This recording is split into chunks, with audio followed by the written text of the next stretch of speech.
Bien, vamos a continuar con lo que habíamos iniciado la semana pasada, el estudio completo del Sermón del Monte. Decimos que abarca 3 capítulos, desde el capítulo 5 de Marcos, de Mateo. Yo tengo siempre Mateo y Marcos, se me pueden confundir, perdónenme, de Mateo, y desde el 5, 6 y 7 son los 3 capítulos que abarca el Sermón del Monte. Entonces vamos muy lento, hicimos una introducción, hablamos de varias cosas, dijimos en grandes rasgos que después del silencio del Antiguo Testamento, de 400 años de no hablar, Dios no comunicó con su pueblo y de pronto manda, ¿a quién mandó? A Juan, les decía yo, ¿verdad? Mandó a Juan, y Juan no nada más como un loco, aunque lo juzgaban como loco porque se dice que comía insectos, comía miel, y les gritaba a todos, arrepiéntanse. No les decía, sigan cuidando la ley, hagan sacrificios, hagan holocaustos. No, les decía, arrepiéntanse, porque el reino del Señor está llegando, se acerca. Entonces, después de 400 años de silencio, llega Juan y presenta o introduce a Jesús. Y eso estaba definitivamente preparado. Cuando Juan nació, se dijo que él iba a continuar, iba a tener el espíritu de Elías, que iba a tener un espíritu de profeta. Entonces no fue una ocurrencia de Juan, no fue un loco, fue mandado por el Señor para anunciar y prepararles que venía el Mesías. Cuando llega Jesús, una de las primeras cosas que hace es empezar a predicar y empiezan a seguirle y empieza a causar novedad y sensación y lo empiezan a seguir. Y en poco tiempo lo siguen y ahí es donde se presenta el Sermón del Monte. Decíamos que los lleva a una montaña, ve la multitud. Primero están sus seguidores, sus discípulos, y luego está el resto de la gente. En su mayoría eran judíos que estaban muy curiosos porque le veían características de profeta a Jesús. Tal vez no le conocían como en realidad el Mesías, pero le escuchaban conocer la palabra, conocer todo el Antiguo Testamento y hablar cosas muy interesantes. Y en ese sermón, Jesús, como rey, llega e instaura más o menos el plan de vida de su reino. Es lo que está mostrándonos en el Sermón del Monte. Nos explica, así se vive en mi reino.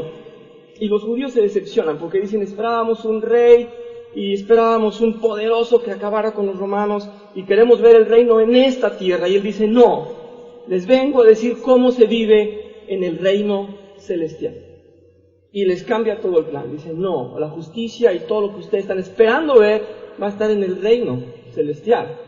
Y destruye la ilusión que tenían los judíos.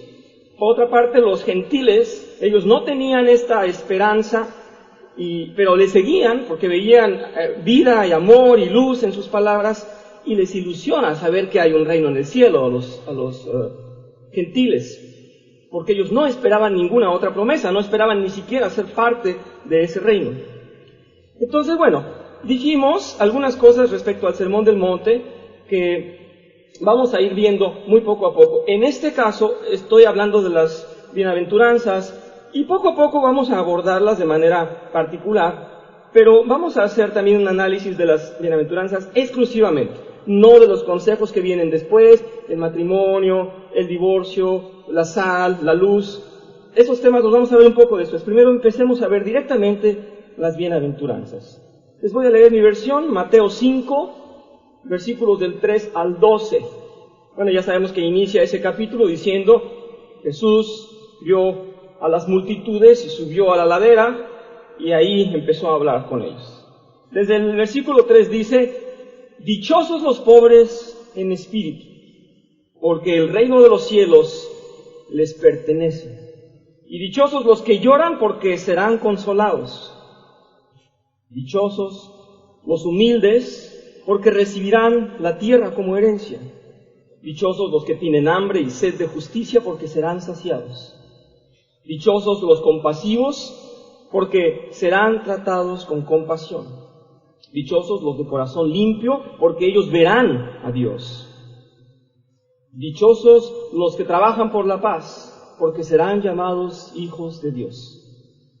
Dichosos los perseguidos por causa de la justicia, porque el reino de los cielos les pertenece. Dichosos serán ustedes cuando por mi causa la gente los insulte, los persiga y levante contra ustedes toda clase de calumnias. Alégrense y llénense de júbilo porque les espera, una gran recompensa en el cielo. Y hay tanto de qué hablar en estos pocos versículos. Pero veamos cómo inicia el sermón. Inicia con aliento. Dichosos, bienaventurados, ¿verdad? Gozosos, aquellos que sean todo esto. Humildes, pacificadores, piadosos, buscadores de la justicia. Y aquellos que me sigan, eso les estaba llegando a todos los gentiles, les estaba entrando a los oídos a los gentiles. Aquellos que me sigan y que sean insultados, despreciados, atacados por mi nombre, tendrán una morada conmigo en el cielo. Y es hermosísimo el sermón. Vamos a analizar un poquito el carácter de las bienaventuranzas. Por favor, en cualquier momento en que yo diga algo y que les cause duda o intriga o alguna curiosidad, por favor díganmelo. Estamos en una clase y no me gustaría que fuera solamente un monólogo.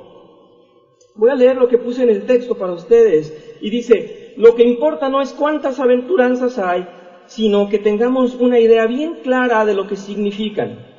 La Biblia dice que el único hombre que está en condiciones de cumplir con las demandas del Sermón del Monte es el que tiene una idea bien clara respecto a la índole esencial del cristiano. O sea, el que comprende de qué trata ser cristiano. Nuestro Señor dice que esta persona es la única que es verdaderamente bienaventurada, o sea, feliz. Y claro, ahí radica en realidad nuestra felicidad, porque en el concepto de todos puede variar lo que es el cristianismo. Yo creo que todos tenemos una idea bien diferente y tenemos que conciliarla, y aquí está el decreto del reino de los cielos en el Sermón del Monte, y Jesús dice ese decreto es ser cristiano. A mí me parecía que los cristianos eran muy pobres de ánimo, muy aburridos, ¿verdad? A otros nos parece que son gente que se deja llevar por un líder y que no saben qué quiere decir la Biblia, pero van todos ahí en el montón y nos juzgan como unos borregos seguidores y dicen que no estudiamos o que no comprendemos, que somos nada más emocionales, porque muchas iglesias son basadas en la emoción. Muy bien. ¿Errados o cerrados? Ambas, errados y cerrados. Sí, el concepto de mucha gente en el mundo es que los cristianos nada más queremos ver la Biblia y nada más nos basamos en la palabra de Dios, pero eso es el fundamento y es la verdad. Sí, pastor. Comentaba Hugo, primero los invito a acercarse si gustan, no están... Muy bien. Muy bien. Comentaba Hugo que él ha escuchado que somos las críticas acerca de los cristianos y se dice que somos muy cerrados, porque solamente vamos para cualquier tema y cualquier discusión, en cualquier tópico, en cualquier tema, vamos a la Biblia. Entonces dicen, esos cristianos nada más hablan de la Biblia y nada más de la Biblia. Y dice Hugo, bueno, los que están en el mundo quieren apoyarlo todo en la ciencia. Entonces, somos tan prácticos como ustedes, pero nuestro fundamento es la palabra de Dios, ¿verdad? Creo que pude decir algo de lo que dijiste. Bien. Y entonces nos está diciendo esta parte que nos explica aquí en este resumen, nos dice, el verdadero hombre feliz es aquel que comprende de qué se trata ser cristiano. Y es lo que vino a decir Jesús. Entonces nosotros tenemos el enfoque a veces muy malo, a veces, como lo dije en la introducción del sermón hace una semana, tenemos una imagen en la que hemos tal vez contribuido todos, pero que está muy distorsionada de lo que el Señor Jesús quiere de su iglesia. Y entonces la gente ve esa imagen y no quiere venir, ¿verdad?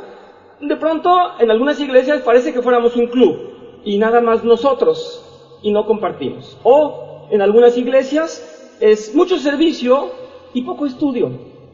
Entonces, cada líder de servicio o de ministerio dirige como quiere y hay poco estudio.